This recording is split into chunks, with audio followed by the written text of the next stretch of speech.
నమస్తే. ఈరోజు తెలంగాణ రాష్ట్ర వ్యాప్తంగా ఉన్న అప్పులు ఎంత? ఈరోజు మనం ఈ సబ్జెక్ట్ గురించి మాట్లాడుకోబోతున్నాం. సీఎం రేవంత్ రెడ్డి ఏమో 7 లక్షల కోట్లు మాత్రం అప్పు ఉంది, నా పైన వెళ్తా కేసీఆర్ ఇంత పెద్ద మొత్తం అప్పు చేశాడు, మిత్తిలు కట్టడానికే వస్తున్న రెవెన్యూ సరిపోదు అని చెప్తున్నారు. బీఆర్ఎస్ గవర్నమెంట్లో ఉన్నప్పుడు దాదాపు 3.5 లక్షల కోట్ల నుంచి కేవలం 4.5 లక్షల కోట్ల వరకు మాత్రమే అని చెప్పేసి బీఆర్ఎస్ పార్టీ నేతలు చెప్తున్నారు. అసలు తెలంగాణకున్న అప్పు ఎంత, తెలంగాణ ప్రజలపైన ఎంత భారం పడుతుంది అనేది మనం ఒకసారి చూద్దాం. రెవెన్యూ ఎంత, వీటన్నిటి గురించి చాలా డీప్గా డిస్కస్ చేద్దాం ఈరోజు. సో ఇక్కడ పబ్లిక్ డెబిట్స్ సంబంధించి దాదాపుగా స్టేట్ బైఫర్గేషన్ తర్వాత అంటే 2014 to 2015 అప్పు ఎంత ఉంది అంటే 77,000 కోట్లు. అంటే అప్పటికి స్టేట్ సర్ప్లస్ బడ్జెట్ లో ఉంది. కానీ స్టేట్ డివైడ్ అయిన తర్వాత ఇక్కడ తెలంగాణకు సంబంధించి 48% అప్పులు తెలంగాణ కట్టాలి, మిగతా 52% ఆంధ్రప్రదేశ్ కట్టాలి. సో అప్పుడు 77,000 కోట్లు అప్పు తెలంగాణకు వచ్చింది. ఇది వారసత్వంగా వచ్చిన అప్పు అనుకుందాం. దాని తర్వాత ఒకసారి మనం చూస్తే 2019 నుంచి 20 మధ్య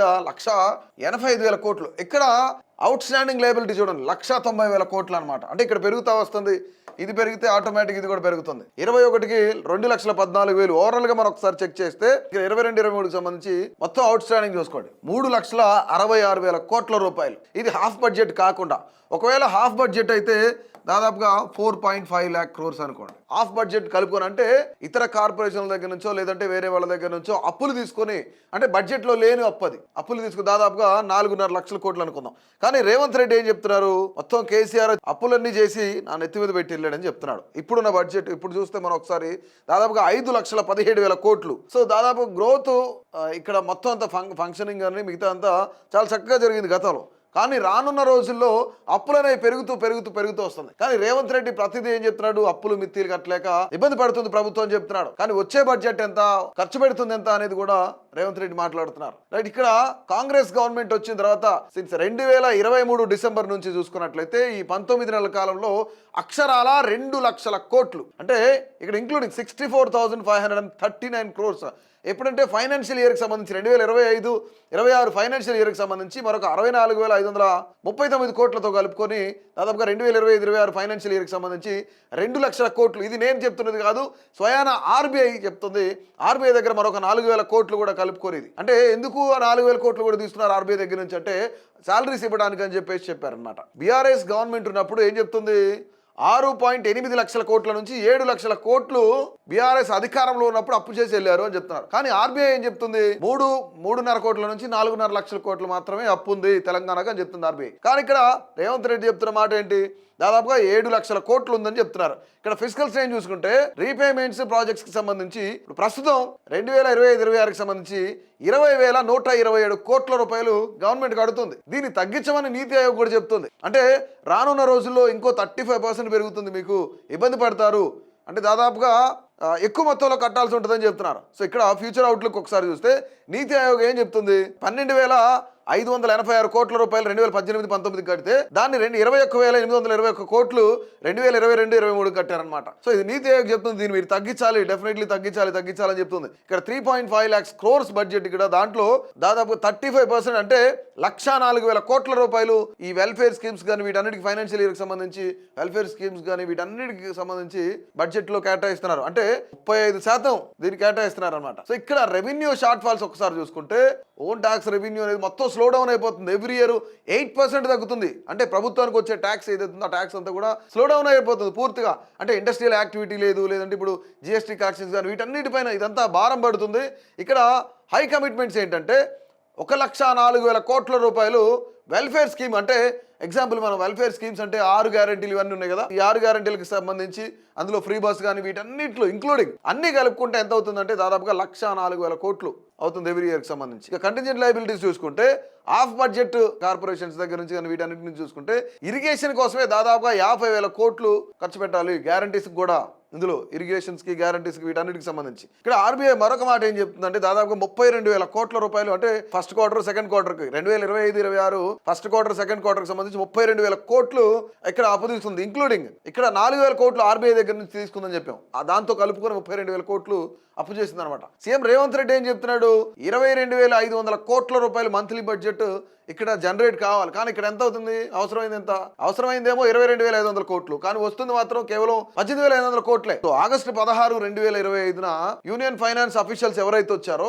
అప్పుడు వచ్చినప్పుడు సీఎం రేవంత్ రెడ్డి వీళ్ళతో మాట్లాడి నాకు ఏదైతే హై ఇంట్రెస్ట్ రేట్ కి 2 లక్షల రూపాయలు కావాలి అని చెప్పేసి ఈ అఫీషియల్స్ ని అడిగాడు. కానీ అఫీషియల్స్ ఏం చెప్తున్నారు, వితౌట్ సెంట్రల్ గవర్నమెంట్ సపోర్ట్ మేము ఏం చేయలేము, సెంట్రల్ గవర్నమెంట్ సపోర్ట్ లేకుండా మేము ఏం చేయలేము అని చెప్తున్నారు. సెప్టెంబర్ 17, 2025 ప్రజాపాలన దినోత్సవానికి సంబంధించి ఒక ఈవెంట్ జరిగింది. ఆ ఈవెంట్ కి సంబంధించి ఏం చెప్తున్నాడు రేవంత్ రెడ్డి, ఇరిగేషన్ కి సంబంధించి కానీ లేదంటే ఇదంతా ఎక్స్పెండిచర్ కానీ వీటన్నిటికి సంబంధించి ఎంత పెద్ద మొత్తంలో కట్టాలి ఏంటి అనేది ఆయన చాలా క్లియర్గా ఎక్స్ప్లెయిన్ చేశారు. కానీ ఇక్కడ 7,000 కోట్లు 7 లక్షల కోట్లు అప్పు ఉందనేది అబద్ధం అనేది ఆర్బీఐ చెప్తుంది. కానీ ప్రతిదానికి నా దగ్గర డబ్బులు లేవు, నన్ను ఎవరు నమ్మట్లేదు, అంతా కూడా ఎక్కడికి వెళ్ళినా సరే మనకి అప్పు పుట్టట్లేదు అని చెప్పేసి సీఎం రేవంత్ రెడ్డి చెప్తున్నారు. కానీ 7 లక్షల కోట్లు అనేది అబద్ధం అనేది ఆర్బీఐ తేల్చింది. కేవలం 3.5 లక్షల నుంచి 4.5 లక్షల కోట్లు హాఫ్ బడ్జెట్తో కలుపుకుంటే ఉంటుందండి. వితౌట్ హాఫ్ బడ్జెట్ 3.5 లక్షల కోట్లు, హాఫ్ బడ్జెట్ కలుపుకుంటే దాదాపుగా 4.5 లక్షల కోట్ల అప్పు మాత్రమే ఉందని చెప్తున్నారు. సో ఇక్కడ ఇంపాక్ట్ అనేది ఏ విధంగా పడుతుందో ఒకసారి ఫంక్షనాలిటీ మీద మనం చూసుకుంటే శాలరీస్ కానీ పెన్షన్స్ కానీ చాలా డిలే అయిపోతున్నాయి.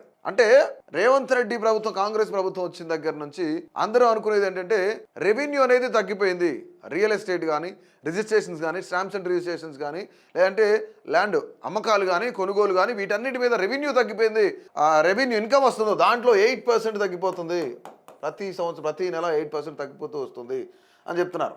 సో ముఖ్యంగా ఇక్కడ వెల్ఫేర్ స్టేజ్ చూసుకుంటే గ్యారంటీస్ ఏవైతే ఉన్నాయో ఈ గ్యారంటీస్లో మరీ ముఖ్యమైనది గత ప్రభుత్వంలో ఉన్నది ఈ రైతు భరోసా కూడా ఇప్పుడు పూర్తిగా ఆగిపోయింది. ఎందుకు ఆగిపోయింది అంటే ఇక్కడ వెల్ఫేర్ మీద కొంచెం స్ట్రెయిన్ అనేది పడుతుంది. ఇన్కమ్ లేదు, రాష్ట్ర ప్రభుత్వానికి ఇన్కమ్ లేదు. కానీ సర్ప్లస్ స్టేట్గా ఉన్నప్పుడు స్టేట్ని ఈరోజు అప్పులు కుప్పలా చేశారు. గత ప్రభుత్వం ఏమో 3.5 లక్షల కోట్లు అప్పు చేస్తే వీళ్ళేమో వచ్చిన 19 నెలలు కేవలం 19 నెలల్లోనే 2 లక్షల కోట్లు అప్పు చేశారు కేవలం 19 నెలలు. కానీ మళ్ళీ నేను 10 ఏళ్ళు ఉంటానని చెప్తున్నాడు రేవంత్ రెడ్డి. 10 ఏళ్ళు ఉంటే ఎంత అవుతుంది, ఇది 10 లక్షల కోట్ల పైన దాటొచ్చు. అంటే వాళ్ళు అనుకున్న 6 గ్యారంటీలు కానీ 6 గ్యారంటీలు పూర్తిగా అమలయ్యా లేదు. రైతులకు రుణమాఫీ చేస్తానన్నారు. పూర్తిగా 2 లక్షల రూపాయల రుణం ఎంతమందికి తీరింది? ఒకవేళ తీరితే కనుక ఈ బడ్జెట్ అంతా ఎవరు ఇవ్వాలి? రాష్ట్ర ప్రభుత్వం ఇవ్వాలి. ఇప్పుడు అనుకుంటున్న రైతు భరోసా ఏదైతే ఉందో పేమెంట్, ఈ రైతు భరోసా ఎవరు ఇవ్వాలి? రాష్ట్ర ప్రభుత్వం ఇవ్వాలి. వీళ్ళ పరిస్థితి ఏంటి? 4,000 రూపాయలు పెన్షన్ ఇస్తానన్నారు కదా, ఈ 4,000 వికలాంగులకేమో 6,000 పెన్షన్ ఇస్తా అన్నారు. ఈ రెండింటిని కూడా అమలు పరిస్తే రాష్ట్ర ప్రభుత్వం పరిస్థితి ఏంటి? ఒకవేళ ఇది కాకుండా ప్రతి మహిళలకు 2,500 రూపాయలు ఇస్తానన్నారు. ఈ 2,500 ఇస్తే పరిస్థితి ఏంటి? ఇది రాష్ట్ర బడ్జెట్ మీద పడుతుంది. ఈ 2,500 ఇంకా ఇవ్వట్లేదు కూడా. అంటే 18 ఏళ్ళు నిండిన ప్రతి ఆడపిల్లకు స్కూటీ ఇస్తానన్నారు. ఒకవేళ ఇది కూడా ఇస్తే ఏంటి పరిస్థితి? 5 లక్షల రూపాయలు యువ వికాసం కింద ఒక కార్డు కల్పిస్తానన్నారు 5 lakhs. దీని పరిస్థితి ఏంటి? ఒకవేళ రైతు బంధు ఏంటి, రైతు భరోసా ఏంటి, వీటన్నిటి పరిస్థితి ఏంటి? ఒకవేళ ఇప్పటికే దాదాపుగా 2 లక్షల కోట్లు అప్పు చేశారు విత్ ఇన్ 19 months. ఒక్కసారి మనం చూసుకుంటే క్యాపిటల్ అవుట్లెట్ డౌన్ చూసుకుంటే 15% ఉంది.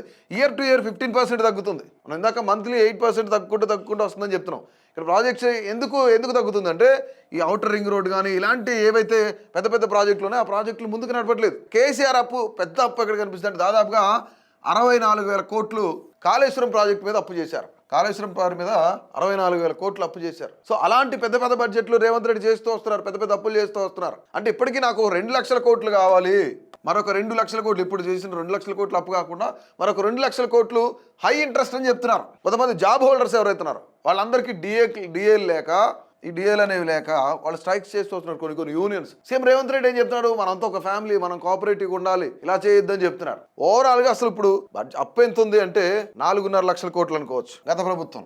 కానీ వీళ్ళు వచ్చి మరొక 2 లక్షల కోట్లు అప్పు చేశారు. ఆల్మోస్ట్ 5.5 అంటే రీపేమెంట్స్ ఇవన్నీ జరుగుతూనే ఉన్నాయి.